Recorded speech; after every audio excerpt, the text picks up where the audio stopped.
Bonsoir à toutes et à tous et bienvenue dans l'émission F2M Foot Toulouse. On est ensemble pendant une heure pour parler du Toulouse Football Club. Bienvenue si vous nous regardez en live, bienvenue si vous nous écoutez en podcast, bienvenue en ce vendredi soir. Ça y est, c'est le retour des émissions du vendredi puisque la Ligue 1 reprend ses droits. On est reparti pour une nouvelle saison.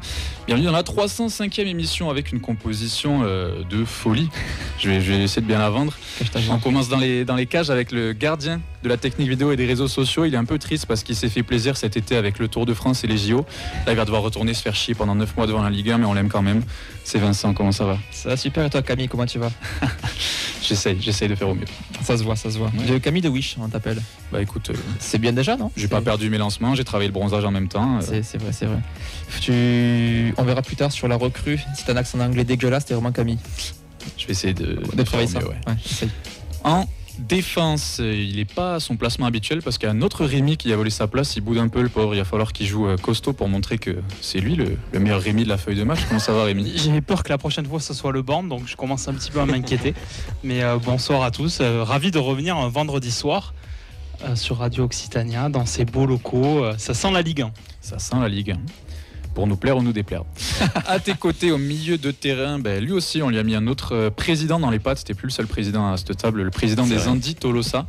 Lui aussi, il s'est fait plaisir au JO. C'est sa rentrée ce soir. On l'a pas vu au bord de la piscine, mais la Ligue 1, ça lui a manqué, non, Nathan? Comment ça va? Tout à fait. Après 15 jours de folie de JO, un petit Toulouse-Nantes, c'est vrai que ça me tentait bien. Donc très content de revenir et très content de venir parler du TF.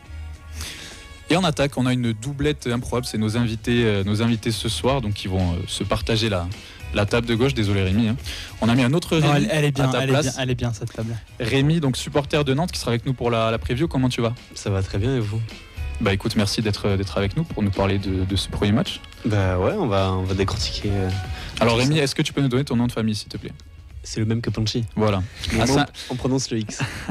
À 5 subs, on l'appelle Panchi pendant toute l'émission, c'est entre vous. Si vous voulez appeler Panchi, c'est pas un problème. Et à tes côtés, on reçoit Clément des Indians Tolosa, nouveau président des Indians. Merci d'être avec nous, merci de revenir dans la feuille de match. Je crois qu'on t'avait déjà vu dans l'émission spéciale pour les 30 ans du groupe.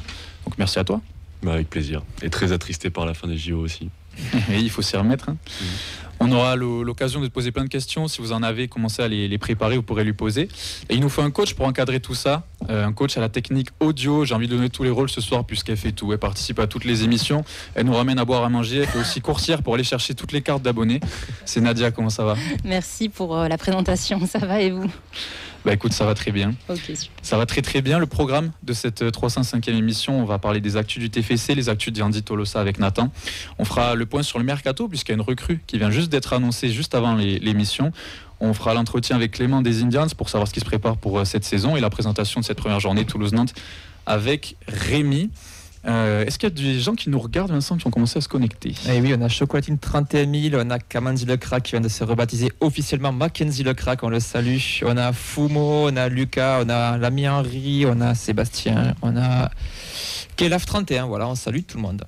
N'hésitez pas à réagir si vous le voulez, vous pourrez réagir avec nous en direct sur les commentaires des lives, donc sur Facebook, sur YouTube, sur Twitch, la feuille de match. Vous avez notre compte Twitter, vous pouvez utiliser le hashtag FDM Toulouse. Et puis si jamais vous voulez nous retrouver sur les pages de Radio Occitania ou carrément être avec nous, vous pouvez nous appeler au 05 61 80 40 40. Nadia se fera une joie de vous répondre.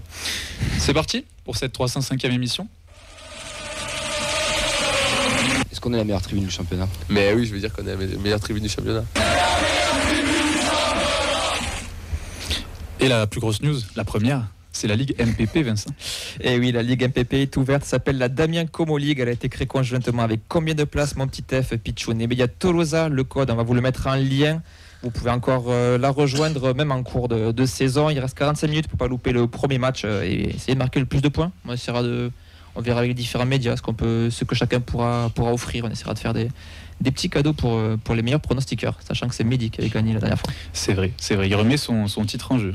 D'ailleurs, je crois qu'il y a une ligue des Indians aussi, non, qui existe. Et ouais, on a lancé ça il y a 2 jours. Bon, vous pouvez faire double titre, double champion si vous êtes abonné en virage et abonné à l'émission aussi. On verra ce que ça donne. Au niveau des abonnements, ça tombe bien qu'on en parle. La campagne vient de se finir. Alors, on n'a pas le chiffre exact, mais on sait qu'on est au-dessus des 16 000, comme quoi l'engouement ne faiblit pas, même si on ne va jouer que le championnat cette saison. Donc, maintenant, on n'a que des billets à l'unité qui vont être en vente pour les matchs, mais on a quand même plus de 16 000 abonnés. Qu'est-ce que vous en pensez de ce chiffre? Est-ce que c'est ce que vous espériez ou c'est un petit peu même au-delà des espérances qu'on pouvait avoir? Par rapport au début de saison qui a été un peu chaotique au niveau des tarifs notamment, c'est vrai que se retrouve à 16 000, donc on fait quoi? On fait 1000 de moins que l'an dernier, sans la Coupe d'Europe. Ouais. Ça montre aussi qu'il y a un public qui se pérennise à Toulouse pour la première saison où on va avoir réellement rien de sexy à jouer. Donc 16 000 abonnés, je trouve que c'est quand même une bonne base pour avoir un stade rempli, une bonne ambiance au stadium. Ouais.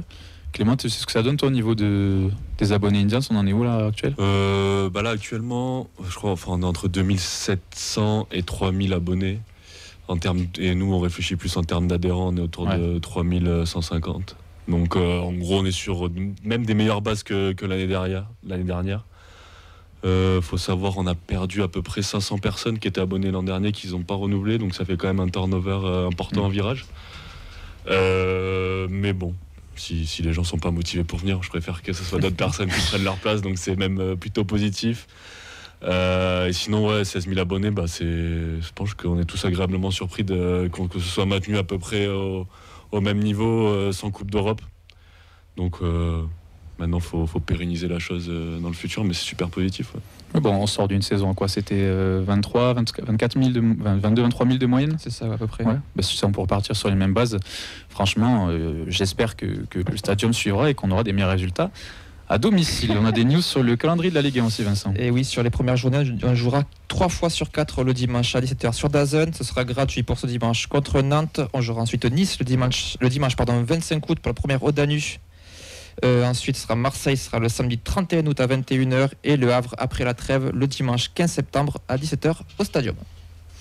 On a aussi une autre news qui est tombée hier, petit post énigmatique, on pensait tous à un jeu de piste, à quelque chose d'assez bizarre, et au final non, c'est le bar chez Tonton qui continue son partenariat avec le TFC et qui va ouvrir sa propre guinguette au stadium pour les matchs à domicile. Donc ce sera du côté du virage Revaux devant la porte 23.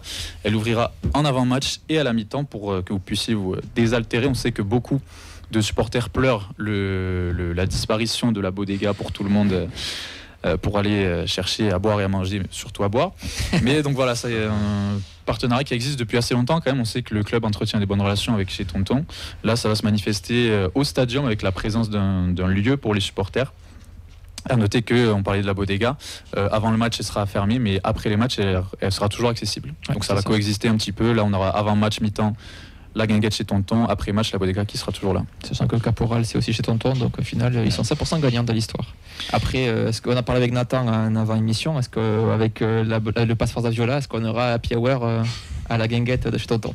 C'est une question très importante, j'espère qu'on aura des réponses. Qu'est-ce que vous en pensez? Ça vous évoque un truc, Rémi? Bon, pas vraiment beaucoup pour chez Tonton, ça c'est sûr. Après, il y a une petite différence quand même avec l'année dernière, c'est les matchs à 17h. Quand les matchs étaient à 15h, c'est vrai que beaucoup, et moi le premier, on arrivait relativement tôt au stadium. On arrivait sur le coup de 13h, donc c'était assez sympathique pour pouvoir consommer, manger, etc. Là, les matchs à 17h, bon, est-ce que ça va changer quelque chose? Est-ce qu'il y aura autant de monde pour manger après? Peut-être. On verra. À suivre, mais c'est vrai que c'était sympa d'arriver au stadium avec un parvis quasiment pas plein, mais en tout cas bien rempli. Ça a amené une ambiance festive. Et puisqu'on vous le rappelle, le match de 13h n'existe plus le dimanche, donc on a un match à 15h et le multiplex qui est décalé à 17h, donc on risque de jouer souvent le dimanche à 17h. Ce sera le cas dès ce week-end, mais voilà, c'est les nouveaux horaires, et bon, si on a toujours au moins un lieu pour aller se servir des bières avant les matchs, ça peut être pas mal. Il y a pas de carré, n'attendez pas ça, hein, par contre. C'est un stade de foot. Hein. C'est vrai que c'est un autre débat, mais bon. On a des actus aussi sur nos jeunes et nos féminines. Oui, on a déjà des sélections. On a les stages de l'équipe de France jeunes à Clairefontaine. On a Noé Akpakoun et l'attaquant Aymen Amaouche qui sont convoqués chez les U16. Ça sera du 19 au 22 août. Et on a Ilyas Azizi qui est plus habitué aux sélections. Ça sera avec les U17. Ça sera du 18 au 22 août. On a aussi d'autres infos chez les plus jeunes avec la Fabrique Violette. Les U15, ils sont en stage de prépa ce week-end. Ils iront à un tournoi à Augsbourg en Allemagne. Les U13 ont battu 8-6 les U14 de Béziers et les U14 ont perdu 6-2 contre les U15 de Béziers. C'était aujourd'hui. Sacré score. Ouais, c'est du foot, hein, je vous rappelle. Ouais. On ouvre la page Andy Tolosa. Ouvrons-la. Parce qu'on a le président avec nous, on en profite. Là, on annonce la fin de la campagne d'abonnement du TFC. Comment ça se passe pour Andy Tolosa? Est-ce que c'est la même ou est-ce qu'on en est? Ouais, ça se passe bien. Elle suit son cours. Non, elle va continuer la campagne d'abonnement pour un peu plus de temps que les autres, étant donné qu'on l'a commencé beaucoup plus tard.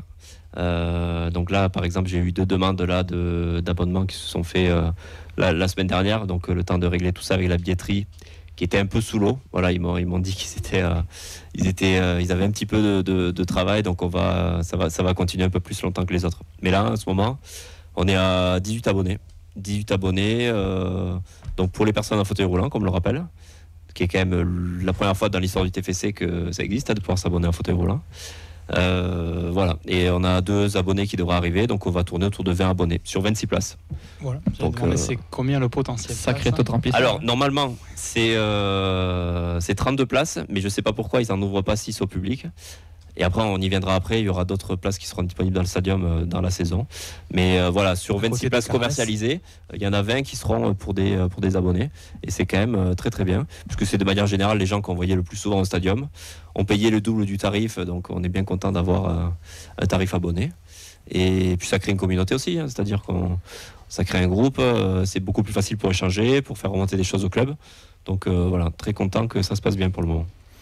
Est-ce qu'il y a des nouveautés là sur cette reprise, des trucs que tu as envie d'annoncer ou qui étaient en préparation et qui vont arriver?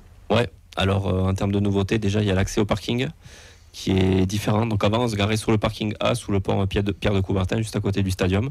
On se plaignait un petit peu, donc le club était venu vers nous, on avait fait un questionnaire. Les accès, les places de parking n'étaient pas forcément hyper bien faites pour notamment les soirs de grande influence. Pour sortir un fauteuil roulant par exemple de la voiture, les voitures étaient un peu serrées. Il n'y avait pas beaucoup de place PMR, donc on va se garer maintenant au parking B2, parking B2 qui est juste le long de la piscine Nakash. Donc ça c'est le premier changement de la saison. On va voir si c'est beaucoup mieux parce que l'ancien parking c'était bien parce qu'il était abrité de la pluie et qu'on sortait, on était directement sur le parvis juste à côté des entrées. Donc il va falloir lever la barre haute pour faire en sorte que ce soit mieux que ce qu'on avait avant. Donc ça c'est la partie stationnement et venir au stadium. Ensuite, on a la réouverture du balcon, l'emplacement balcon, qui va intervenir courant en septembre, donc pour un match test contre Le Havre. Donc ça, il n'y aura pas de possibilité d'abonnement sur cette plateforme-là, en balcon, juste des places à l'unité. L'objectif à terme, ce sera de pérenniser l'endroit et faire en sorte que les PMR puissent s'abonner également en balcon. Et la dernière chose aussi, c'est l'audio description, avec un système qui a été mis en place avec une nouvelle application. Ça, c'est pour les personnes qui sont malvoyantes. Donc, c'est l'application Audio.point. Donc, c'est mis en place par c'est commenté par des étudiants en journalisme. Donc, ISCPA, JST, Sud Formation, je sais pas quoi ça. Et ça permettra aux personnes malvoyantes de pouvoir bénéficier en fait du commentaire de match pendant toute la rencontre. Il y a une prise d'antenne qui est faite 10 minutes avant. Donc les personnes, elles peuvent être mises au courant de la feuille de match, savoir s'il y a des blessés, s'il pleut. Enfin, le contexte autour du match. Et ça, c'est juste en téléchargeant l'application, en prenant le téléphone ou la tablette, en mettant les écouteurs, et les personnes peuvent bénéficier de l'audio description pour la durée du match. Ok, bah écoute, c'est déjà, ça avance bien, écoute, ça se passe bien, donc ça nous fait plaisir. Ouais. Dans tous les cas, tu nous feras des points réguliers tout au long de la saison pour voir comment ça se passe. Mais au niveau des infos pratiques, là, tu nous as dit que la campagne d'abonnement durait encore, même au niveau des adhésions, c'est toujours le même procédé. Comment ça se passe et comment on peut vous rejoindre? Donc en fait, si on veut s'abonner en étant une personne en situation de handicap qui se déplace en fauteuil, je le rappelle, parce que les personnes handicapées qui ne sont pas en fauteuil roulant, ça existe, mais ils ne peuvent pas s'abonner pour le moment pour cette saison. On y travaille pour la saison prochaine. Donc là, uniquement pour les personnes en fauteuil roulant. Donc il faut prendre l'adhésion auprès de Andy Tolosa. Donc on l'a mis à 60 €, on a fait une émission, on a expliqué pourquoi le tarif. Avec un accompagnateur, l'accompagnateur, lui, il a l'adhésion gratuite. Donc on prend l'adhésion. Et après, l'association s'occupe du reste. Donc fait le lien avec le club pour dire de débloquer tel abonnement. Donc voilà, il faut transiter impérativement par l'association pour pouvoir s'abonner. Ok, bah très bien. Et du coup, au niveau tu parlais des adhésions, on est d'accord que tu parlais des personnes qui se déplacent en fauteuil. Si on est non PMR ou si on est tout simplement un supporter lambda, on peut quand même vous rejoindre. Après, effectivement, c'est possible de faire des dons ou même, à terme, on aura peut-être besoin de bénévoles. Là, on est en train de travailler sur des potentiels. Qui dit groupe de supporters dit aussi de pouvoir organiser des déplacements, hein, puisqu'on a envie d'être un groupe de supporters comme les autres. Donc potentiellement, on a besoin de bénévoles. Donc toute aide est bienvenue, qu'elle soit financière ou humaine. Clément, écoute, tu vis comment cette concurrence qui naît à l'honneur là, sous tes yeux? Non, mais en vrai, c'est super cool, c'est un super projet. Et j'espère que ça va bien marcher. Moi, j'ai une petite question. C'est pour l'instant, sur les déplacements, il n'y a aucune possibilité d'être en parkage dans aucun stade de France. Alors si, il y a des stades qui existent, notamment Bordeaux, que j'ai pu faire un parkage. Dommage. Il y avait deux stades où les parkages étaient accessibles. Malheureusement, le destin a fait que j'ai pas pu y aller. C'était Annecy et Liverpool. J'ai eu des petits problèmes de trajet pour aller là-bas. Sinon, en France, il y a Reims, parkage accessible. Et après, pour le reste, en fait, il faut faire des sortes de contre-parkages, comme on avait fait à Lisbonne. J'étais avec Zied, que je salue, qui doit nous écouter. Et on avait fait le premier déplacement à Di Tolosa, donc on était allé là-bas, on était 2. Donc on avait 5 policiers autour de nous, c'était bien, c'était assez sécurisant. Mais à terme, il y a des stades... et on aimerait bien faire évoluer les mentalités. Il y a au moins 7 ou 8 associations de supporters PMR qui existent en France, que ce soit à Marseille, Lens, Lille... L'objectif, ce serait de développer un peu l'accès pour que les supporters puissent bénéficier en fait de l'accès comme n'importe quel autre supporter. Parce qu'il y a aucun cadre légal actuellement en termes de pourcentage de places allouées. Alors pourcentage de places, normalement après ça c'est dans les établissements recevant du public, je crois que c'est 1000 places. Il faut avoir j'ai plus le chiffre en tête, mais je sais qu'après c'est au-delà de 1000 places, en fait c'est les municipalités qui décident du nombre de places qu'elles mettent. Toulouse, ils ont mis le minimum qu'ils pouvaient mettre. Après je sais qu'il y a des stades à Lens par exemple, ils ont un stade de 38 000, ils ont 200 places handicapées. Nous on en a 32, c'est un peu famélique quoi pour c'est pas pour mettre un taquet à la mairie, mais bon, au passage, on le rappelle aussi. Donc ça, au-delà de 1000 places, en fait, c'est les municipalités qui décident. Et c'est vrai que ce serait bien d'avoir des parkages accessibles, ce qui en soit est possible. On a refait les stades pour l'Euro, à part Bordeaux, il n'y a aucun stade qui est accessible pour les PMR. À Lisbonne, j'y étais, le parkage n'était pas accessible. C'est très anglo-saxon, les stades accessibles, notamment Liverpool était... eux, ils ont quand même une longueur d'avance sur la France, donc à terme, si on peut faire évoluer les mentalités en créant des associations comme ça, on aura l'impression de se sentir utile, on pourra profiter du match comme les autres, tout simplement. Écoute, le message est passé. Si on veut suivre les actus, Andy Tolosa, c'est où le mieux pour vous suivre? Alors on a un site internet, donc andy-tolosa.fr.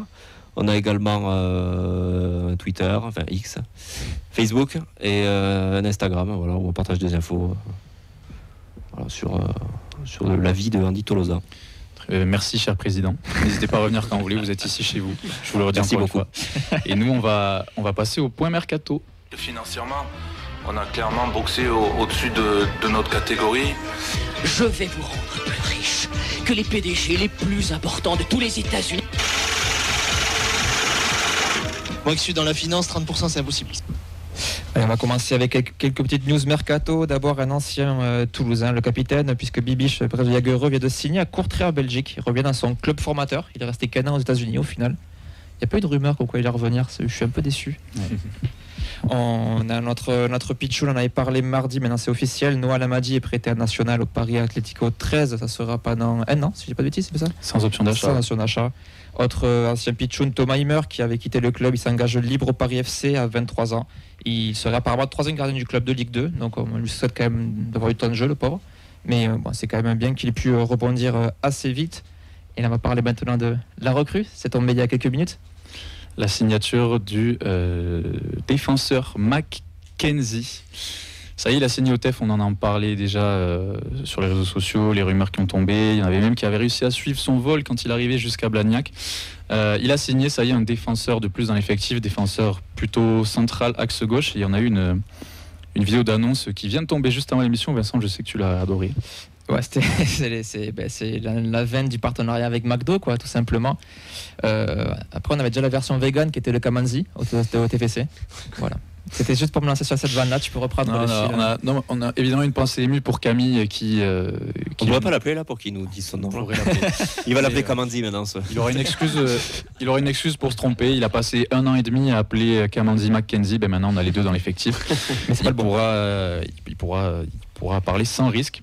Donc défenseur central de 25 ans, international américain, il a déjà 13 sélections, il est toujours convoqué à l'heure actuelle et il était venu en Europe du côté de Genk en 2021. Il a joué avant du côté de Philadelphie et du coup en Belgique il a disputé 128 rencontres au total et donc on attend de voir ce qui va donner. C'est le 3e défenseur central avec une posture de titulaire dans cet effectif. D'après vous, vers quoi on se dirige? On a vu des choses sur la prépa, on a vu la saison dernière, on a joué très longtemps avec un système à 3 défenseurs centraux. Cette arrivée, est-ce que pour vous elle bouscule des choses? Comment vous la voyez se dessiner ce début de saison? Attends. Moi, je la vois plus dans un rallongement de l'effectif après les départs de Mawissa et le potentiel départ de Costa aussi, hein, puisqu'il est annoncé quand même dans pas mal de clubs. Je vois mal le TF passer à 3 axiaux derrière, étant donné qu'on a quand même sur les côtés, les latéraux. J'ai du mal à imaginer Sidibé ou un Kamanzi en piston. À moins qu'on ait un nouveau piston qui arrive, dans ce cas-là, je me dirais on pourra peut-être passer à 3 axiaux et avec les 2 pistons sur le côté. Moi, je vois plus, c'est ça, un rallongement de l'effectif, une rotation. Il joue axe gauche, mais j'imagine qu'il peut dépanner peut-être aussi à gauche, peut-être en doublure de pied droit, mais axe gauche. Pied droit, axe gauche. D'accord, peut-être en doublure, je sais pas, sur le côté de Soiseau ou de. Non, ça a l'air de l'axe axial pour le coup. Ouais, donc Bon, c'est bien, ça fait quand même un central de plus dans l'effectif, étant donné que avec la perte de Mawissa, c'était quand même, on se disait, on avait quand même quelqu'un sur qui s'appuyer. Là, Cresswell, pour le moment, on ne sait pas trop ce que ça vaut aussi. On a Nicolaisen, c'est la seule valeur sûre, on va dire, de cette défense centrale. Donc, au moins, on sait qu'on peut avoir du nombre et que si ça ne tourne pas, on peut avoir des joueurs qui prennent la place. Donc, à voir un peu ce que ça va donner. Rémi, d'accord? Non, justement, parce que je pense que ça va confirmer la défense à 3, du coup, cette arrivée, et on retombe sur nos pattes dans le secteur défensif, puisqu'on a quasiment remplacé nos titulaires poste pour poste. Moi, la question que je pourrais poser, c'est est-ce que le départ de Mawissa a accéléré l'arrivée de Mackenzie. T'as l'affaire. Je vais avoir du mal aussi, je pense. Ou est-ce que c'était quand même dans les cartons, dans les papiers? Maintenant, non, moi je pense qu'effectivement, quand tu arrives comme ça et que tu fais la prépa, Cresswell a commencé à s'installer, donc il est prévu entre guillemets comme titulaire, et quand tu as un joueur comme ça qui, à l'instar de Sidibé, arrive avec un petit CV pour le coup. Donc j'ai du mal à imaginer qu'on lui dise qu'il va rentrer dans la rotation ou autre chose. Je pense qu'il arrive avec des garanties et que du coup, on l'a vu sur la prépa. On a commencé en 4-2-3-1, on est en train de basculer sur le 3-4-3. Je pense que on devrait. Alors, point d'interrogation avec samedi pour le coup, parce que si on est à 3, je pense pas qu'il soit titulaire. Donc, est-ce que Keben jouerait? Est-ce qu'on commencerait à 4? Mais je pense que Carles Nouvel va gentiment se diriger vers le 3-4-3, puisqu'il a quasiment pour le moment l'effectif prévu pour ce dispositif-là. Ouais. Vincent, Clément, vous avez un avis sur encore un joueur qu'on ne connaît pas, mais je sais pas qu'est-ce que ça vous évoque? Bienvenue à lui. Pas forcément d'avis sur le sujet. Encore une recrue qu'on n'a pas forcément l'habitude de jouer, d'avoir vu jouer avant. Donc on va partir positif. On va espérer que ça va être une belle surprise. Et voilà. Après là, moi j'ai un peu l'impression quand même que jusqu'à fin du mois d'août, on va être un peu dans l'interrogation sur l'effectif final, parce que est-ce que le départ de Costa va lui aussi être remplacé numériquement derrière ou pas? Donc c'est peut-être ça qui nous montrera si on va jouer à 3 ou à 4, mais bon, on verra bien dimanche, et voilà. Pour le coup, c'est quand même une recrue qui vient d'un club qu'on connaît un peu plus par rapport à d'autres un peu plus exotiques. Donc même logiquement par rapport à Cresswell qui vient de D2 anglaise, tu te dis qu'il a un train d'avance, puis international et tout. Je me fais moins de soucis sur l'intégration. Moi, pour le coup, par contre, je pense qu'il vient pour être titulaire, quoi. S'il n'est pas là, je comprendrais qu'il ne soit pas là dans les prochains matchs, mais dès Le Havre, pour moi, c'est un gars qui est là pour être titulaire.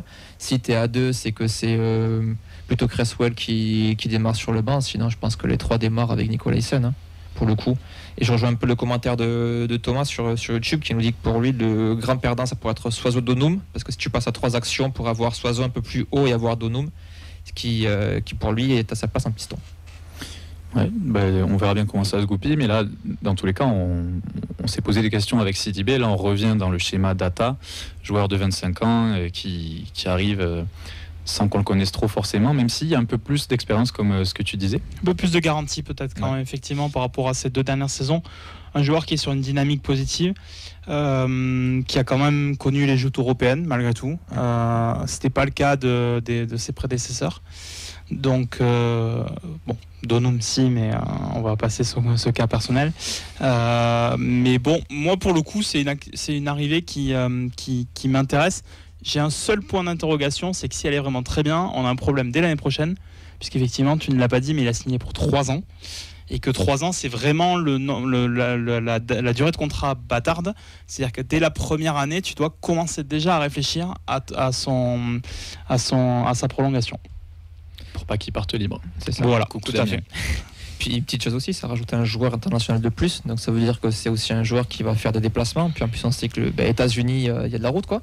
Donc tu sais que c'est un joueur que tu peux perdre sur certains matchs, comme un Caceres, comme un Soiseau. Et un nouvel extra communautaire. Et comme quelqu'un a fait une remarque sur Twitter et j'ai pas vérifié, c'est qu'on a atteint le quota d'extra communautaire. En tout cas, c'est ce que j'avais lu. Maintenant, je à vérifier parce que j'en ai que 3 en tête moi personnellement, mais Fleming est parti, non? C'est pour ça. On voit les joueurs de Football Manager en tout cas. Ouais, mais bon, non, mais ça compte. Ça veut dire que nos prochaines recrues, typiquement, seront Union européenne.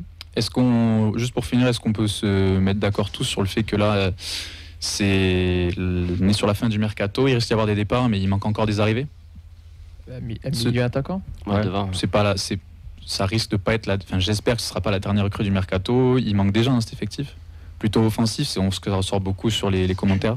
Offensif, ouais. Je pense qu'on a quand même des garanties au milieu de terrain. On a Ciro Caceres qui s'est quand même installé l'an dernier, qui en fin de saison a montré le visage qui sera, je pense, opérationnel dès les premiers matchs. Mais devant, effectivement, moi je suis un fervent défenseur de Magri, mais c'est un pari un peu risqué si ça marche pas. Ou il faudrait avoir peut-être un numéro 9 confirmé. On sait que le marché des attaquants c'est un peu fermé, mais la perte de Dalinga, même si je l'ai un peu critiqué, il statait. Donc, alors soit on aura des ailiers qui auront beaucoup de stats, à l'instar de Abouklal et Egbo, au détriment du 9 qui sera un point d'appui et qui marquera peut-être 5-6 buts dans la saison. Mais pour moi, si on a envie de faire une saison un peu plus tranquille que l'an dernier, avoir peut-être un 9 qui pourra nous planter des buts, ça peut être une bonne idée. J'imagine mal qu'il n'y ait pas un attaquant qui arrive quand même d'ici la fin du mercato avec le départ de Dalinga. Mais bon, après on est quand même habitué depuis que Comolli est là à avoir des recrues très tardives dans le mois d'août. Donc je pense que ça arrivera à la toute fin. La dernière c'était Donum qu'on a eu au 31 août. Ça me fait un peu peur. Patience. Parce que là, la personne derrière, quoi. Comme disait Fumo sur Twitch, s'il se pète, Magri, t'as quand même, c'est un peu désert, quoi. Skita, c'est lui qui a Babika Skita, c'est ceux qui ont joué en pointe en prépa sur des minutes de jeu, quoi. Et c'était pas, voilà, quoi. C'était pas. Après, Magri, est-ce qu'il n'a pas été recruté l'an dernier justement pour anticiper le départ de Dalinga et d'être pérennisé à ce poste devant Si, mais malgré tout, il te manque quelqu'un. C'est-à-dire que tu peux pas faire la saison déjà juste avec un numéro 9 de métier. C'est hyper dangereux, même si on joue que le championnat. Tu peux effectivement avoir de la méforme, tu peux avoir des blessures dans la saison, et si demain, et je lui souhaite pas, Magri se blesse pour un mois, c'est compliqué de trouver son remplaçant puisque tu ne l'as pas. Je parle vraiment de pur neuf. Après on peut bricoler. Notre coach adore le bricolage par rapport à ça, il nous l'a montré la saison dernière, mais ça me paraît compliqué sur la durée de jouer là-dessus. Et je suis pas tout à fait d'accord avec toi sur le milieu de terrain. C'est que aujourd'hui, oui, on a une paire qui s'est installée, mais la saison est longue. On a encore quelques incertitudes malgré lui pour Schmitt, qui n'a pas fait la préparation dans son intégralité pour des petites blessures. Ça veut dire que derrière, effectivement, on a des jeunes qui certainement peut-être vont réussir à s'imposer, et je le souhaite parce que c'est quand même dans l'ADN du TFC. Mais bon, la saison est longue et je pense qu'aujourd'hui on a un effectif qui en termes de quantité est peut-être un peu léger. Alors je ne doute pas une seule seconde, comme tu disais, que les 2 ou 3 recrues qui manquent vont arriver d'ici le 31 août. J'espère qu'on ne passera pas dans le panic buy assez rapidement. Eh bien, en tout cas, on a accueilli Mark McKenzie, porte-parole numéro 3. On verra bien ce que ça donne, s'il sera opérationnel plutôt rapidement ou pas. Ça risque d'être compliqué de le voir à l'œuvre dimanche, mais bon, c'est une nouvelle recrue. On espère qu'il y en aura d'autres. La première année, c'est pour l'hommage à Camille sur la feuille de match. Les deux, sur le Danube, les deux titulaires, ce serait très beau l'un à côté de l'autre. En tout cas, on vous donnera évidemment toutes les infos mercato qui tombent dans l'émission, que ce soit le mardi ou le vendredi. On va enchaîner avec l'entretien avec Clément des Indians qui est là. On va pouvoir lui poser toutes nos questions et si vous en avez, préparez-les sur le chat.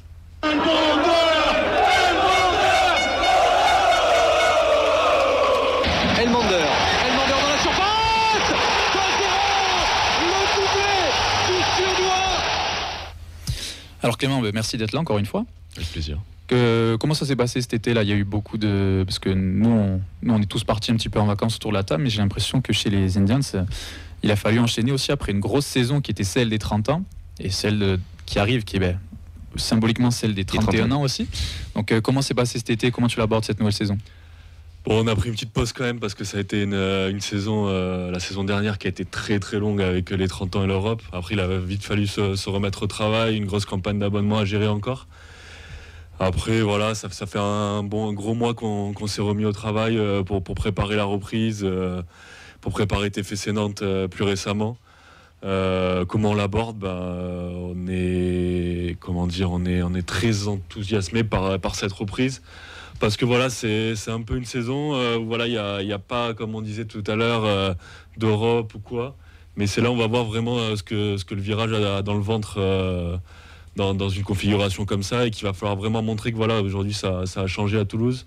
On peut continuer à dire que c'est incroyable, que ça fait 3 ans que ce qui se passe c'est incroyable, mais maintenant il va falloir aussi passer à la seconde, arrêter de trouver ça incroyable et faire encore mieux. Et voilà, c'est pour ça que c'est vraiment un gros défi. Et de toute façon, avec l'expansion du groupe ces dernières années, les défis ils sont quotidiens. Et donc, franchement, très, très enthousiaste pour cette reprise. Et on a hâte vraiment de mettre le feu au stadium et d'aller rechercher l'Europe. Parce que franchement, on y a goûté. Comme disait Comoli, quand on a goûté aux drogues, il a dit j'ai jamais pris de drogue. Mais voilà, vraiment, on a envie de regoûter à ça très vite. Et que le club continue sur l'expansion qu'il a eu ces dernières années. Donc, écoute, ça a l'air la ferveur en tribune a l'air de bien se passer, la relation avec les supporters. Il y a une autre relation qui s'est un petit peu ternie sur la fin de saison, c'est celle avec le club. On se rappelle de ce qui s'est passé avec les autres groupes de supporters aussi au niveau du tarif des abonnements. Est-ce que tu peux nous dire où ça en est aujourd'hui au niveau de tout ça? Aujourd'hui, ça s'est calmé. On va dire que c'est vrai que ça a été le feu pendant 2-3 semaines, ça a pas mal chauffé en coulisses. Après, c'est ce que j'ai eu l'occasion de dire, ça a aussi permis au groupe et à tous les groupes de savoir avec quel interlocuteur on pouvait travailler et qui nous considérait vraiment au stadium. Et je pense que c'est important parce que en tant que supporter et encore plus en tant qu'ultra, je pense qu'il y a beaucoup de gens qui nous considèrent comme des imbéciles qui peuvent manipuler. Et aujourd'hui, on a un groupe de 3500 membres. On est, je pense, une des plus grosses associations de Toulouse. Et il y a un minimum de respect à avoir envers le groupe et envers toutes les associations d'ailleurs de supporters qui sont là depuis très longtemps. Et donc voilà, on a pu avoir des relations qui sont calmées avec certains dirigeants, des relations qui sont au point mort avec d'autres et qui, je pense, ne bougeront pas.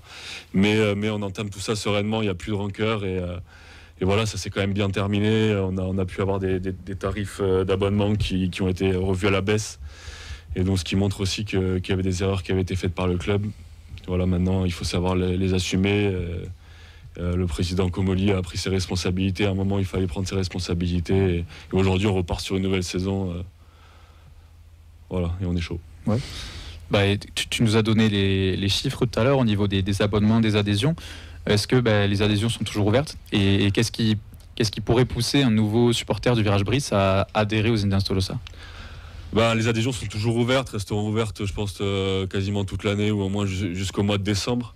Donc déjà, la seule chose que j'ai envie de dire, c'est que c'est notre unique source de financement, qu'on est financé par personne, on a des aides de personne. Et donc, pour qu'il y ait des tifos, pour qu'il y ait pour qu'il y ait des grosses animations, pour qu'on ait un virage vraiment à fond tout au long de l'année, on a besoin de sources financières et que c'est notre unique source de revenus. Donc voilà, c'est pour un supporter, donner 20 €, c'est aussi participer à cette ambiance à son niveau, même si c'est quelqu'un qui est dans une autre tribune, etc. Mais voilà, d'aider le groupe de cette façon-là. Et après, pour quelqu'un déjà qui compte faire 1 ou 2 déplacements dans l'année, il faut savoir que nos déplacements, la plupart, ils sont réservés uniquement à nos membres. Et les fois où on les ouvre à nos membres, le tarif membre est moins cher. Donc en fait, à partir du moment où on achète une écharpe et on fait un déplacement, on est gagnant et on a rentabilisé son cartage. Donc c'est tout bénef à la fois pour les personnes qui se cartent et à la fois pour le groupe. Donc j'encourage tout le monde à se carter et ça permet aussi d'avoir des infos sur les rendez-vous d'avant-match quand on fait des cortèges. Les 2-3 fois on fait un barbecue avant-match où on ouvre à tout le monde. Voilà, et aussi continuer à grossir et créer vraiment un gros groupe en virage Brice et qui ait vraiment ce sentiment d'appartenance aussi. Justement, tu nous parlais des déplacements, des tifos, des événements aussi qui s'organisent. Alors, on n'a vécu une grosse saison l'année dernière puisque c'était les 30 ans du groupe, mais vous êtes un peu connu sur la scène nationale pour les idées un petit peu originales, les tifos assez recherchés, même... on a vu une expo, on a vu plusieurs choses. Est-ce que c'est ce genre de choses que vous avez envie de continuer cette saison, donc à trouver des idées originales, à continuer à faire vivre un petit peu, même en dehors du virage, tout ce groupe-là, tout ce monde-là? Oui, après les idées originales, ça a toujours été un peu l'ADN des Indians, même pendant les années compliquées qu'on a connues avant. Voilà. D'ailleurs, on a la carte ici, la carte Pokémon. Quand voilà, même. ça en fait partie. Il fallait trouver l'idée. Ça en fait partie. C'est un truc, c'est un petit clin d'œil, c'est une petite carte qui fait plaisir à tout le monde. Et voilà, ça a toujours été l'ADN du groupe aussi de pas vouloir avoir l'image d'un groupe fermé qui respecte des codes extrêmement stricts, etc. Mais d'arriver à se démarquer avec cette petite touche de second degré.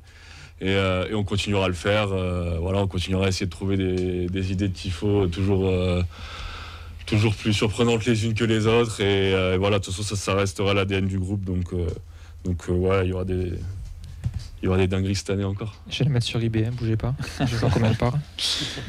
Alors justement, là on parle d'idées originales, mais il y a aussi des changements chez les Indians. Alors on en profite que tu sois là avec nous. C'est la question que tout le monde se pose, y compris dans les commentaires. Ça va aussi changer sur le perchoir dans le virage cette saison, puisque il va falloir prendre la suite d'Alexandre Roux. Est-ce que tu peux nous dire déjà comment ça va se passer cette transition? Est-ce qu'il y a des castings peut-être? Est-ce qu'on peut au micro version Indians. Au micro version Indians. Non, voilà, mais est-ce que ça va changer l'ambiance, le style ou pas du tout? C'est la continuité. Qu'est-ce que tu peux nous dire sur ça? Déjà, ce que je peux dire, c'est qu'Alexandre n'est plus président, mais toujours dans le groupe. Donc, il sera toujours sur le perchoir parfois, et qu'on voit d'ailleurs qu'on a Paul des fois qui rejoint sur le perchoir et qui est plus sur Toulouse, qui est pas au bureau, qui est pas président, etc. Donc non, il va pas y avoir de gros changements. Ça va se jouer, ça va se décider match par match. Mais voilà, Alexandre sera toujours dans le coin et on sait pas exactement à 100% comment ça va se passer sur le perchoir, s'il sera toujours là ou pas. Mais en tout cas à moyen terme. En tout cas, voilà, non, il n'y aura pas de changement d'identité. Et j'aime le rappeler, quoi. On est un groupe de 3500 membres. On a un gros noyau dur de 150-200 personnes. Et donc, c'est vrai que pour les gens peut-être qui nous suivent de l'extérieur, l'image du capot, elle est importante parce qu'ils ne s'imaginent peut-être pas tout le travail qu'il y a derrière et le fait qu'il y a des dizaines et des dizaines de bénévoles qui sont derrière ça. Mais voilà, les Indians, c'est pas juste un capot sur un perchoir qui lance des chants avec 2 personnes au tambour. Voilà, c'est vraiment une association et un groupe avec des valeurs et une mentalité et qui ne changera pas avec un changement de président ou avec un changement de capot. Donc je rassure tout le monde, il n'y aura pas de révolution. On va continuer sur tout ce qui était positif ces dernières années et on va continuer encore à améliorer ça surtout. Petite question bonus, puisque nous on est branché sur l'actualité de la section féminine aussi, on discute beaucoup avec leur coach et on nous a annoncé qu'elles allaient sûrement jouer au stadium cette saison sur quelques matchs. Est-ce que c'est quelque chose auquel vous avez réfléchi aussi, à animer les tribunes aussi pour les autres équipes en dehors de la une ou pas? Alors on n'y a pas forcément réfléchi. Après, nous on est aussi dans une histoire de cohérence à partir du moment où on déciderait un jour d'animer pour les féminines. Nous on fait tout ou rien, quoi. Donc c'est un peu comme avec la Gambardella, on va pas profiter du fait qu'on ait un quart ou une demi-finale pour aller aller encourager. Il y a une histoire de cohérence, de dire qu'il faut suivre une équipe tout au long de l'année. Après, c'est super positif si je pense que ça serait en baissé de rideau, donc ça permettrait aux gens de rester. Et oui, sûrement qu'on restera. Après, de là à animer comme on fait pour l'équipe 1, je pense pas, c'est pas dans les tuyaux. Est-ce que ça sera dans les tuyaux dans le futur quand on sera encore plus développé? Peut-être qu'il y aura une partie du groupe qui sera plus intéressée par ça. Je peux pas y répondre. Mais en tout cas positif si elles peuvent bénéficier de plus d'encouragement et essayer de continuer la reconstruction de l'équipe. Ouais. Si on parle un petit peu de sportif, tu en as parlé brièvement un petit peu tout à l'heure, qu'est-ce que toi, en tant que supporter, t'attends de cette saison? Est-ce que tu as jeté un œil un petit peu sur la prépa, le mercato? Comment tu la vois cette saison? On va dire que depuis l'arrivée des nouveaux dirigeants, j'ai un peu arrêté de suivre ce qui se passait l'été parce que entre ce qui se passe l'été et l'équipe fin août, il y a quand même des grosses différences. Donc non, en plus on a aussi besoin dans le groupe de décrocher un peu parce qu'on donne beaucoup de notre temps tout au long de la saison. Donc j'ai pas tant suivi que ça la préparation, du coin de l'œil quoi. Après ce que j'attends, ce qu'on attend tous, c'est que on continue à avoir des ambitions de plus en plus grosses. Et quand on sait que maintenant on peut être en Europe avec le top 7, l'objectif ça doit être de retrouver l'Europe à très court terme. Et on a vu l'an dernier que même si on a lâché beaucoup de points à droite à gauche, même si on a eu des purges, au final on n'a pas été si loin que ça dans les calculs finaux. Donc je pense qu'il faut vraiment qu'on insuffle cette envie d'être au sommet, de retrouver l'Europe au plus vite. Et dans tous les cas, ça doit être l'ambition que doivent donner les supporters au club. On s'est trop souvent contenté de choses à moitié par le passé pendant les airs Sadran où on disait toujours c'est pas mal machin. Là vraiment on se doit d'insuffler cette ambition parce qu'il y a de l'ambition dans les bureaux du TFC, donc on doit être derrière. Il y a un tâtonnement pour avoir je dirais votre répondant de l'autre côté du côté virage Revaux. Justement, alors je sais pas où c'est que ça en est sur les groupes de supporters qu'il y avait eu sur les années précédentes ou autre chose. Je sais pas du tout où c'est qu'on en est par rapport à ça. Est-ce que vous, en fait, vous aimeriez avoir, je dirais, quelqu'un en face qui vous répondrait entre guillemets, bien sûr, ou est-ce que vous avez, et je le mets vraiment entre guillemets et sans aucune animosité, où vous avez envie d'avoir, je dirais, ce leadership sur l'ambiance du stadium? Ils ont le parcage visiteur qui répond en face des fois. Oui, ça d'accord, mais est-ce que votre position c'est de dire on aimerait avoir quelqu'un en face ou est-ce que finalement après notre on est bien position, sans? Ça sera toujours l'intérêt du TFC, donc si c'est pour qu'il y ait un groupe qui se monte en face et qui un jour puisse répondre, pourquoi pas, mais je pense que franchement on n'en est pas là. Il y a déjà des clubs qui ont 2 groupes de supporters qui se répondent, c'est très rare. Des groupes qui se montent de nos jours, c'est très rare. On a vu encore le virage ouest, les groupes essaient de se créer tous les 4-5 ans, ça marche pas. Je pense que il y a encore beaucoup de travail pour réussir déjà à avoir un virage vraiment structuré et performant tout au long des matchs, tout au long de la saison, que pour moi dans tous les cas la question se pose pas. Et puis je pense que pour l'instant c'est déjà incroyable qu'on arrive à peupler ce virage brise comme ça, et que la façon dont il peuple le virage en face est bien différente avec ses tribunes famille, etc. Moi j'y crois pas trop, mais après c'est pas une question de concurrence, d'animosité ou autre, mais c'est plus une question de topologie du stade et des supporters toulousains. Je pense que déjà solidifions ce virage pendant des années, des dizaines d'années avant de penser à autre chose. Pour moi, de toute façon, on voit concrètement que ça n'a pas marché déjà. Je crois qu'il y a eu un communiqué en fin de saison. Il y avait un autre groupe c'est pour ça que je pose la question. Censé se monter, mais c'est un peu ce qui se passe partout. Partout, il y a des petits groupes qui, je pense, c'est aussi des gens qui veulent avoir un peu leur moment de gloire. On l'a vu avec la Curva Ouest, et en fait non. Il n'y a pas besoin de ça. Venez peupler le virage Brice, on continue à grossir et on verra plus tard pour le reste, quoi. Juste rapidement, on a parlé un petit peu de tout ce qui allait se mettre en place. On y a peut-être quelques changements aussi. Est-ce que sur les déplacements, parce que c'est une question aussi que les gens se posent beaucoup, tu as parlé de beaucoup de choses réservées aux membres, il y a quand même eu des gros déplacements la saison dernière. Est-ce qu'il y a des changements qui sont prévus par rapport à ça ou pas? Non, pas tellement. Après, c'est vrai qu'on a essayé la saison dernière un peu d'innover sur nos déplacements, de proposer. Il y a un déplacement où on est allé par exemple au port de Concarneau pour les 30 ans, faire un repas tous entre nous. À Clermont, on avait sorti les tireuses sur les aires d'autoroute. On essaye de créer un moment de convivialité aussi pendant les déplacements. Parce que c'est aussi ça, de faire grossir le groupe, c'est de rencontrer les gens qui ont peut-être un peu plus de mal à venir par eux-mêmes.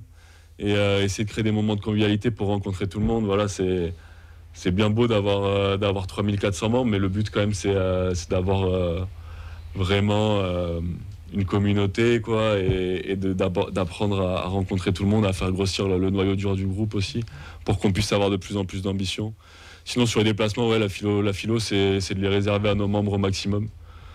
Et voilà, on les ouvre de temps en temps à la toute fin s'il nous reste quelques places. Mais si vous voulez faire quelques déplacements, il faut être carté. Et je répète pour la 257e fois que si vous faites votre déplacement par les propres moyens, ça sert à rien de nous contacter pour avoir une place. Voilà, on reçoit des dizaines de messages par an pour ça. Voilà. On coupera l'extrait, on le postera. Bon, et pour finir, tu parles justement de communauté, de cette vie au sein du Virage Brise. Dimanche, c'est la reprise. Il y a peut-être des nouveaux supporters qui vont intégrer ce virage, ou ce sera leur première expérience au milieu des Indians. Est-ce que tu peux nous rappeler les bons et les mauvais comportements qu'il faut avoir en virage quand on est au milieu d'un groupe ultra et qu'on a envie d'apporter son soutien? Nous, on considère que tous les gens qui viennent en virage, à partir du moment où ils décident d'aller en virage, c'est pour encourager l'équipe, c'est pas juste pour profiter de l'ambiance et prendre quelques vidéos et regarder ce qui se passe autour et chanter quand il y a un chant qui leur plaît. Aujourd'hui, on a un vrai rôle à jouer. Et on a un vrai rôle à jouer pour pousser notre équipe de la première à la dernière minute. Donc on espère que les 500 qui sont partis cet été, c'est ceux qui chantaient pas, et que les 500 qui vont arriver, c'est des mecs et des meufs qui vont être chauds bouillants pour retourner ce virage, quoi. Donc voilà, laissez votre téléphone dans la poche dans tous les cas. On a tous pris une vidéo de stade, c'est dégueulasse, personne la regarde, tu la regardes dans ton lit, tu te dis mais pourquoi j'ai pris ça? Voilà, vous ferez pas la vidéo du siècle depuis votre siège. Chantez, tapez dans les mains, suivez les gestuels qui sont montrés sur le perchoir. Voilà, faut que cette tribune elle soit festive, qu'elle soit populaire. Donc voilà, venez pour encourager votre équipe. Et voilà, vous avez un rôle à jouer en fait. Si vous voulez pas avoir de rôle à jouer, allez enfin, je vais pas dénigrer les autres tribunes, mais restez chez vous en fait. Si vous voulez pas avoir de rôle à jouer, vous verrez mieux le match sur DNZ, je sais pas quoi, qu'en virage. On voit rien en virage. Donc si vous venez, c'est pour nous aider à retourner le virage et à aider nos joueurs surtout, quoi. On peut chanter faux aussi, même Camille le fait. Oui, voilà. Tout le monde peut venir. Ça n'a jamais tué personne. Ouais. Écoute, je sais pas s'il y avait une meilleure manière de finir cet entretien. En tout cas, merci d'avoir répondu à nos questions. L'actu des Indians, c'est pareil, les réseaux sociaux, ça communique souvent. Ouais, X, Facebook, on poste nos photos après chaque match, les événements. Et puis si vous cartez, vous avez accès à un canal Telegram où l'on repose des informations un peu plus, on va dire, réservées aux membres. Donc quand on fait les préparatifs, les avant-matchs, etc. Voilà. Et les faites pas fuiter aussi. Voilà. Ah oui, c'est petit message aux gens qui rejoignent, les faites pas fuiter. C'est écrit en gros, mais on vous retrouvera. Allez, on va passer à ce fameux match de dimanche et à la présentation de TFC Nantes avec Rémi. Yes.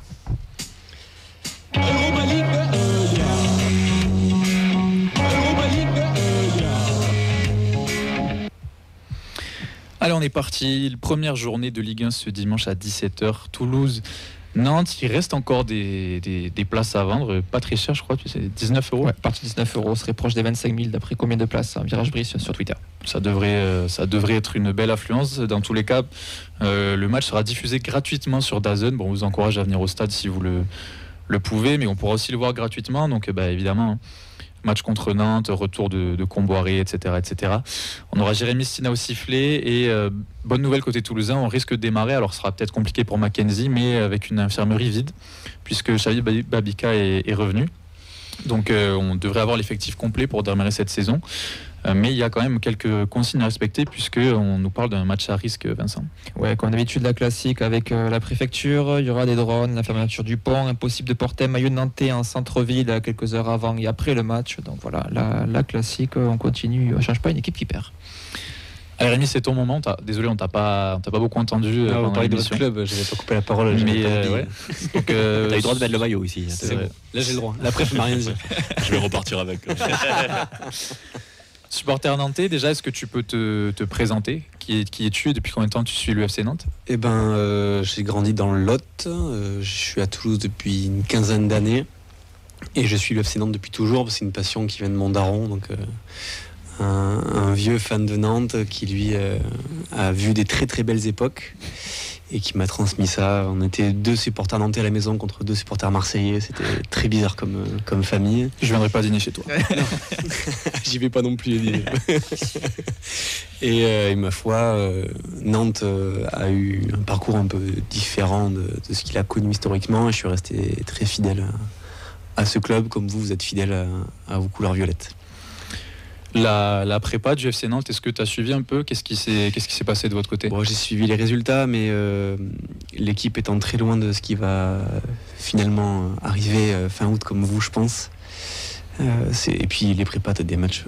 Tu as une équipe qui joue la moitié d'un match et l'autre équipe avec un quart de jeunes qui joueront quasi pas de l'année qui seront là. Donc la prépa, ça ne veut pas dire grand-chose, si ce n'est que les 2 derniers matchs ont été les plus aboutis peut-être. Avec un beau match contre Palace, qui a fini en match nul, et il y a un Lorient pas très, très ouf avant, et il y a un match contre Laval, on a pas mal joué. Bon, voilà, c'est Laval, même s'ils nous ont éliminés en coupe l'an dernier. Donc voilà, la prépa, c'est pas le plus important à regarder. Ce qui est peut-être intéressant à dire, c'est que Nantes a marqué à chaque match, ce qui était un des points faibles l'an dernier. Donc on a réussi à mettre quelques buts sur des matchs qui étaient un peu plus longs que des 90 minutes des fois. Donc voilà, on a réussi à mettre un ou 2 buts à chaque match. Donc c'est plutôt rassurant ça par rapport à l'an dernier. Tu parlais de ton équipe qui ne sera pas forcément celle que tu auras en fin de saison. Là, niveau mercato, ça a été calme pour le coup ? Ça a été très calme. Il y a une seule vraie arrivée, on va dire. Le reste, c'est plutôt des retours ou des prêts qui sont automatisés avec le maintien. On a Kadewere qui du coup reste comme on s'est sauvé. On a Ablin qui nous a permis de nous sauver l'an dernier, qui a été racheté au Stade Rennais pour plus d'une dizaine de millions d'euros.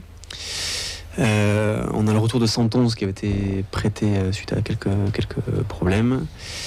Et après, la seule vraie arrivée pour l'instant, il y en a 2, pardon. On a Le Penant qui arrive de Lyon en prêt, avec une option d'achat très basse. On est assez étonné de voir une option d'achat aussi basse à 2,5 millions, je crois, pour un jeune qui est... Oui, ça brade un peu, quoi. Ouais, c'est Lyon qui a peut-être bradé un peu, je sais pas, mais je suis assez intéressé par cette arrivée-là. Et après, on a une recrue un peu façon TFC. On a un ailier gallois qui arrive de D2 anglaise, qui s'appelle Thomas. Donc on sait juste qu'il s'est... Ouais, il s'est juste tiré des coups de pied arrêtés pour l'instant, c'est ce qu'on sait apparemment. Et c'est ce qui nous manquait. On pensait que Mollet savait faire, mais il sait plus. Et puis il est blessé, donc Mollet ne tirera pas de corner, en tout cas dimanche. Donc voilà, on a un ailier droit qui est arrivé et un milieu central plutôt remplaçant s'il n'y a pas de départ. Mais après, le mercato va beaucoup bouger. On risque de perdre nos 2 milieux centraux. Il se peut que Mohamed, notre neuf qui avait marqué le dernier match, parte. On a 2 jeunes centraux qui sont suivis avec des millions de proposés. Pour l'instant, le club tient, mais est-ce que ça tiendra toujours ? Donc ouais, on cherche 1 voire 2 gardiens aussi, puisque Lafont pourrait aussi partir, il le souhaite. Donc voilà, beaucoup d'incertitudes. J'imagine comme beaucoup de clubs de Ligue 1 cette année, quoi. Je crois qu'on a tous le même... à part Marseille qui a beaucoup dépensé. Comment ? Je suis moins inquiet de notre effectif quand j'entends ça, parce que nous, il y a plus de postes clés, on a des certitudes, alors que toi, tu annonces des titulaires quand même qui pourraient partir. Il y a beaucoup en tout cas de titulaires qui sont là depuis trop d'années où ils ont souffert, je crois, et qui veulent changer d'air. Pour une fois que c'est plus les joueurs que le coach qui risque de sauter. Camboiré en tout cas a déclaré qu'il était content que ces joueurs-là restent, parce que j'imagine qu'il n'est pas certain d'avoir des recrues qui sont meilleures que ces titulaires-là. Ah, puis il n'est pas certain de les voir toute la saison surtout. Ouais, après un Chirivella, s'il reste, moi je suis très content. Lafont, on connaît tous le potentiel, vous aussi vous le connaissez. Ça commence à tourner un peu au vinaigre, mais il y a quand même un potentiel intéressant qui est dans ce goal-là. Je suis assez surpris que Douglas Augusto, l'autre milieu qui arrivait juste l'an dernier, ait déjà envie de partir. C'est un joueur agressif et très intéressant dans l'équilibre du milieu nantais. Mais ça va beaucoup bouger encore. De toute façon, vous comme nous, dès qu'il y a un joueur qui est un peu meilleur que les autres, il est suivi par des clubs un peu meilleurs que nous. Donc voilà, j'espère que le peu de mercato permettra enfin de voir des jeunes pousser. Il y a beaucoup de jeunes de l'épopée des U19 qui ont été déjà vendus. Donc les caisses ont été un peu à coût de 2-3 millions ont été remplies par ces jeunes-là. Mais l'effectif, en tout cas, cette année, c'est quasi le même, j'espère moins pire. Ça va être quoi l'objectif du coup cette saison? Il n'est pas compliqué à affirmer avec la saison qu'on vient de faire. Avoir beaucoup d'humilité et se maintenir le plus vite possible. Et après, un championnat 18 clubs, entre la 12e et la 8e place, tu peux très vite rêver après d'être 7e et de toucher la toute petite Coupe d'Europe. Mais j'espère en tout cas qu'on sera encore en Ligue 1 l'an prochain et qu'on pourra refaire cette émission-là. Mais l'ambition ne peut pas être plus grande que ça, en tout cas au départ. C'est impossible de rêver plus haut, quoi. Alors c'est un petit peu compliqué à dire sur une première journée, mais tout à l'heure tu nous parlais que vous avez marqué à chaque match de préparation. Si tu devais, comme ça, nous on connaît pas trop Nantes, il y a plein de supporters qui savent pas, qui connaissent pas trop ce club aussi. Si tu devais définir les points forts et les points faibles de cette équipe, tu dirais quoi? En point fort, ça va être des éclats de génie de Simon ou Ablin. C'est les deux seuls joueurs qui sont capables aujourd'hui de créer une surprise. Peut-être Kadewere qui est replacé en numéro 10 depuis la pré-saison peut apporter aussi un peu de vivacité offensivement. Mais avec un Comboiré en coach, le point fort, ça devrait être la défense, ce qui n'est pas dans l'effectif aujourd'hui le point fort. Donc le point fort aujourd'hui, j'ai du mal à en voir beaucoup. On va dire que ça va être peut-être le fait que les joueurs vont se connaître, puisqu'il n'y a pas de changement. Donc, mais c'est un point faible aussi, puisque tu as fini quasi en Ligue 2 l'an dernier. Donc point fort, point faible, en vrai, c'est très très dur d'être optimiste, en tout cas avec un Nantes qui n'a pas beaucoup changé par rapport à la saison dernière. Bon, ça c'est la petite question bonus qu'on pose à chaque fois à nos invités pour les previews. Tu as le choix de prendre à Nantes un seul joueur du TFC, de notre effectif, celui que tu veux, tu prends qui? Je prends votre goal direct. Parce qu'on est en train de chercher un gardien. Ce jeune-là a un potentiel de fou. On sait accueillir des Toulousains à Nantes en plus. On a Amiens aussi chez nous que vous connaissez bien, qui n'arrive pas à reprendre le rôle qu'il avait à Toulouse. Donc voilà, ce petit goal-là qui a fait des JO assez cool aussi, il est encore perfectible, mais c'est lui que je prendrais directement. Tu m'aurais posé la question il y a quelques semaines, j'aurais parlé d'Alinga, mais aujourd'hui, ça serait le goal. Votre latéral gauche, il n'est pas meilleur que les nuls qu'on a. C'est là où on aurait besoin de quelqu'un aussi. Nous, on a quelques noms à proposer par contre pour le FC Nantes. Tu es bradé, toi, c'est ça? Voilà, puisqu'on est en période de mercato. Et par contre, alors je sais qu'on a un petit peu de temps, et il y a une chose, je vois des signes moi toujours, et voir avec Nathan, on est de ce côté et on a un micro vert et un micro jaune. Moi, je suis désolé, mais ça me perturbe énormément, et j'ai peur que ça nous mette l'œil. J'espère pas, écoute.